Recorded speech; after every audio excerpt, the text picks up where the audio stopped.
திருவள்ளூருக்கு வரும்போது நானே நண்பரும் வந்தோம்.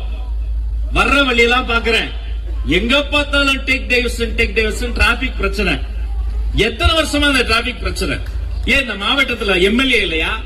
ஏன் இந்த மாவட்டத்துல தான் மதிப்பிற்குரிய ஒரு அமைச்சர் இருக்காரு, அண்ணா ஆவடி நாசர். கேக்குதா? அவரு நேத்து கேக்குறாங்க பேட்டியில, ஒரு மினிஸ்டர் ஒரு மாவட்டத்தில் இருக்கக்கூடிய ஒரு சீனியர் பொலிட்டீஷியன் எத்தனை பொறுப்பாக எத்தனை கண்ணியமாக பேசுறாரு. இப்ப ஒரு லிஸ்ட் வச்சு என்னுடைய நகர செயலாளர் அழகா பேசுவார், நேர்த்தியா பேசுவார்.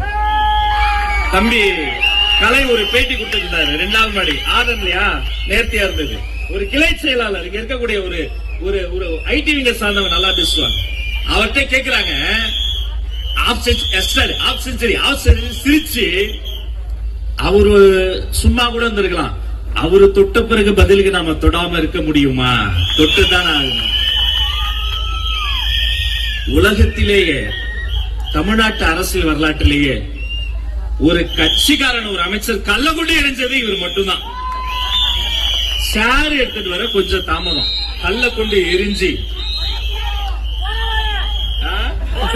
சாரு ஒத்த சாருக்கே நீ கள்ள கொண்டு எரிஞ்ச, கடைசியில சீட்டு கிழிச்சு நீ அமைச்சரே கிடையாது, போ வீட்டுக்கு போ அப்படின்னு உட்கார வச்சு, கூப்புல உட்கார வச்சு, பால் பாக்கெட்ல ஆரம்பிச்சு பன்னீர் பொருட்கள் வரைக்கும் அவ்வளவு பிரச்சனை, தரமற்ற பொருட்களால அவ்வளவு பிரச்சனை, ஊழல் குற்றச்சாட்டுகள். ஆவின் என்பது அடித்தட்டு மக்களினுடைய வாழ்வோடு கலந்திருக்கக்கூடிய துறை. அதுல 1000 முறைகேடு செஞ்சு அவ்வளவு அவப்பள்ளிக்கு ஆளாகி ஏதாவது ஒரு மேடையில டீசென்டா பேச முடியுதா? நாகரிகமாக பேச முடியுதா? நாகரிக அரசியலோடு பேச முடியுதா?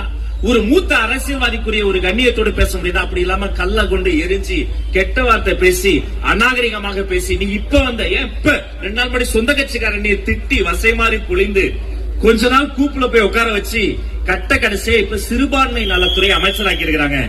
சிறுபான்மை மக்களுக்கு எதுவுமே செய்யாமல் ஒரு சிறுபான்மை நலத்துறையை மாண்புமிகு அமைச்சர் இருக்கிறாரு. எத்தனை பெரிய வெட்கக்கேடு தமிழ்நாட்டு அரசு நடந்துகிட்டு இருக்கு என்பதற்கு ஒரு எடுத்துக்காட்டு.